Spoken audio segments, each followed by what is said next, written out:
जब ये सत्ता में रहते हैं ना इनको पीडीए याद आता है और ना पीडीए के जो संत गुरु और महापुरुष है वो भी याद नहीं आते हैं। जब ये सत्ता से बाहर हो जाते हैं तब इनको हमारे संत गुरु और महापुरुष याद आते हैं। तो ऐसे दोगले लोगों से आप लोगों को बहुत ही सावधान रहने की जरूरत है। दोस्तों, उत्तर प्रदेश की राजधानी यानी लखनऊ में आज मायावती की महारैली थी और महारैली ने इसको शक्ति प्रदर्शन कह सकते हैं। लाखों की संख्या में भीड़ जो कि आप लोग देख सकते हैं, यानी इससे पूरे उत्तर प्रदेश की सरकार ही नहीं, पूर्व मुख्यमंत्री अखिलेश यादव भी हिल गए और साथ ही उत्तर प्रदेश के वो कद्दावर नेता जो कि राजनीति में अपनी बहुत बड़ी पहुंच रखते हैं, आज उनकी हवा खिसक गई है, यानी कि आज उनकी नींद उड़ चुकी है। यानी मायावती क्या अब कमबैक करने वाली? आपका इतना ही आदर राहुल गांधी की तरह फिर से मायावती का कमबैक होने वाला है। मायावती ने सीधा मंच से खड़े होकर यह कह दिया है कि हम 5वीं बार फिर से सरकार बनाने के लिए आ रहे हैं और पार्टी बीएसपी को ही अकेले यहाँ सत्ता में जरूर लाएंगे और अपनी बहन जी को 5वीं बार यूपी का मुख्यमंत्री भी जरूर बनाएंगे और फिर से सरकार बनाने का पूरा जोर लगाएंगे, यानी कि पूरी ताकत झोंक देंगे इस बार मायावती ने कह दिया है कि हम पूरी ताकत लगाएंगे और अंत तक हम खड़े रहेंगे। इस बार हमें सरकार बनानी है। दोस्तों, आपने पिछली बार देखा 2 बार विधानसभा चुनाव हुए लेकिन मायावती काफी ठंडी रही, लेकिन इस बार ऐसा लगा जिस प्रकार से रैली को संबोधित किया, रैली में देखने को मिला कि आकाश आनंद को उन्होंने अपनी जिम्मेदारी सौंपी कि अब आगे का आकाश आनंद सारी चीजें देखेंगे और साथ ही मायावती सरकार 5वीं बार अपनी सरकार बनाएंगी। लेकिन मायावती ने बीजेपी को बिल्कुल भी टारगेट नहीं किया, टारगेट अगर किया तो अखिलेश यादव को किया, यहाँ तक कि योगी आदित्यनाथ की तारीफ भी की। तो ये वीडियो काफी ज्यादा इंपॉर्टेंट होने वाली है, इस वीडियो को एंड तक देखना और वीडियो को लाइक, चैनल को सब्सक्राइब और हमें फॉलो जरूर करना और साथ ही इस वीडियो को ज्यादा से ज्यादा शेयर करना और हमारे चैनल को ज्वाइन करना। चलिए शुरू करते हैं आज इस वीडियो को बिना किसी देरी के साथ। यानी कि वहां पर जिस प्रकार से पार्क बनाया और हाथी वहां पर बनाए गए, लखनऊ में बड़ा सा पार्क और जिस वजह से उस पार्क की देखरेख और साथ ही वहां पर जो है ये सब योगी आदित्यनाथ के द्वारा की जाती है, यानी कि बीजेपी सरकार के द्वारा। उनको इस बात के लेकर धन्यवाद भी किया। दोस्तों, मैं आपको बता दूं कि मायावती ने जिस प्रकार से आज रैली को संबोधित किया है, इससे पूरा उत्तर प्रदेश ही नहीं पूरा देश हिल चुका है और इस सच्चाई को, इस रियलिटी को कोई मीडिया हाउस आपको नहीं दिखाएगा। दोस्तों, लाखों की संख्या में भीड़, वो लाखों की भीड़ ये दिखा रही थी, ये बता रही थी कि मायावती का फिर से कमबैक होने वाला है और ये कमबैक छोटा मोटा कोई कमबैक नहीं है, यानी कि मायावती अब रिवाइव करने वाली और नई सरकार बनाने वाली है।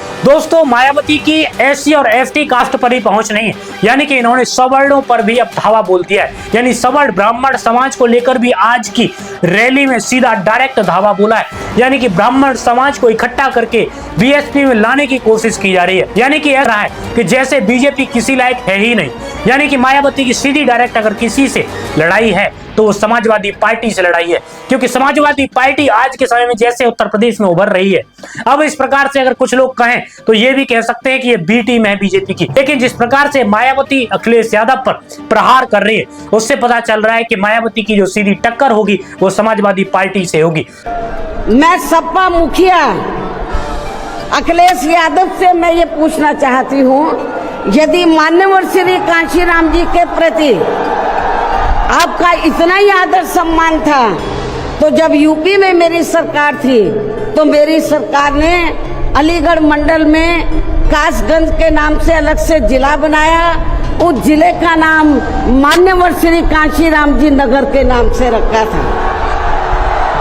लेकिन जैसे ही समाजवादी पार्टी पावर में आई उन्होंने नाम बदल दिया और साथ ही उन्होंने आकाश आनंद के साथ साथ जो कि राष्ट्रीय सचिव है यानी बीएसपी के, उनको भी इसमें इंट्रोड्यूस कराया है, जो कि मिश्रा जी की ब्राह्मण समाज को एकत्रित करने के लिए, यानी कि बीएस मिश्रा और मिश्रा जी को इसमें इंट्रोड्यूस कराया है। यानी कि लाखों संख्या में जो भीड़ थी वो पुलिस से बिल्कुल भी अलग थी, यानी कि पुलिस से कोई मतलब ही नहीं, यानी उनकी खुद की आर्मी, उनकी खुद की फौज, उनकी जो खुद की बटालियन जो है बीएसपी की वो वहां मौजूद थी। दोस्तों, मैं आपको बता दूं कि चंद्रशेखर आजाद यानी कि चंद्रशेखर रावण जो है वो अब जो है इस चीज से हिल चुके हैं यानी कि उनको नींद आना बिल्कुल असंभव है, क्योंकि जिस प्रकार से चंद्रशेखर अपने आप को डेवलप कर रहे थे, आज मायावती जिस प्रकार से अपने भाषण दिए, आज तक मायावती ने ऐसा कभी भाषण नहीं दिया है। बताया जा रहा है कि मायावती ने आज तक ऐसा कोई भाषण नहीं दिया था, लेकिन आज जिस प्रकार से लखनऊ के अंदर जो भाषण दिया, जिस रैली को संबोधित किया, वो कहीं ना कहीं आश्चर्यचकित किया। यानी कि अखिलेश यादव ही सही,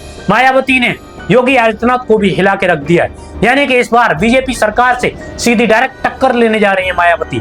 यानी कि अखिलेश यादव से तो ले ही रही, लेकिन बीजेपी को भी सत्ता से उखाड़ने का उन्होंने संकल्प ले लिया है। यानी इनका कहना है कि 5वीं बार वो सरकार में आने वाले, यानी कि 4 बार पहले सरकार बना चुकी हैं, लेकिन 5वीं बार अब फिर से सरकार बनाने के आसार उनके नजर आ रहे हैं। दोस्तों मैं आपको बता दूं कि मायावती का जो कोर वोटर था, यानी कि जाटव समाज, SC ST समाज, वो सारा वोटर जो अब खिसक के मायावती की तरफ आएगा, क्योंकि वो जो वोटर था वो बीजेपी की तरफ जा चुका था और बीजेपी से अब खिसक कर मायावती की तरफ आएगा, क्योंकि मायावती कुछ समय पहले से काफी ज्यादा डाउन में चल रही थी और वो जो है जनता के बीच एक्टिव नहीं थी। लेकिन आज मायावती ने डायरेक्ट कह दिया है कि मैं एंड तक और अपने आप के साथ खड़ी रहूंगी। यानी कि आप चुनाव लड़िए, आप लोग जो है जिताइए, आप लोग हमारे साथ रहिए, हम लोग सरकार बनाएंगे और 5वीं बार सरकार बनाएंगे। पार्टी BSP को ही अकेले यहाँ सत्ता में जरूर लाएंगे और अपनी बहन जी को 5वीं बार यूपी का मुख्यमंत्री भी जरूर बनाएंगे।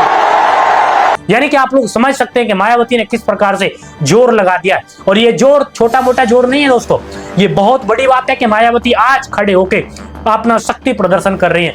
ये शक्ति प्रदर्शन कोई नॉर्मल नहीं था दोस्तों मैं आपको बता दूं कि मायावती काफी टाइम से इनएक्टिव चल रही है। यानी कि अखिलेश यादव 2017 में अखिलेश यादव के साथ मिलकर चुनाव लड़ा था, लेकिन मायावती हारी और साथ में अखिलेश यादव की भी सत्ता हाथ से गई। लेकिन उसके बाद योगी आदित्यनाथ ने 10 साल तक, वो 2027 में राज करने वाले, लेकिन 2027 का चुनाव नजदीक आ रहा है और इसी को लेकर अब मायावती बाहर निकल के आ रही है। यानी मायावती का कहना है कि हम सरकार बनाएंगे और साथ ही सरकार में मायावती ने जिस प्रकार से भाषण दिए उसमें अखिलेश यादव को टारगेट किया। अखिलेश यादव को टारगेट करना ऐसे ही नहीं, मामूली बात नहीं है, लेकिन अखिलेश यादव को कई सारी चीजों को लेकर टारगेट किया है। सबसे पहली बात, अखिलेश यादव का पीडीए समाज, यानी पीडीए अब पिछड़ा दलित आदिवासी अब उनको समझ में आ रहा है, क्या पहले समझ में नहीं आता था?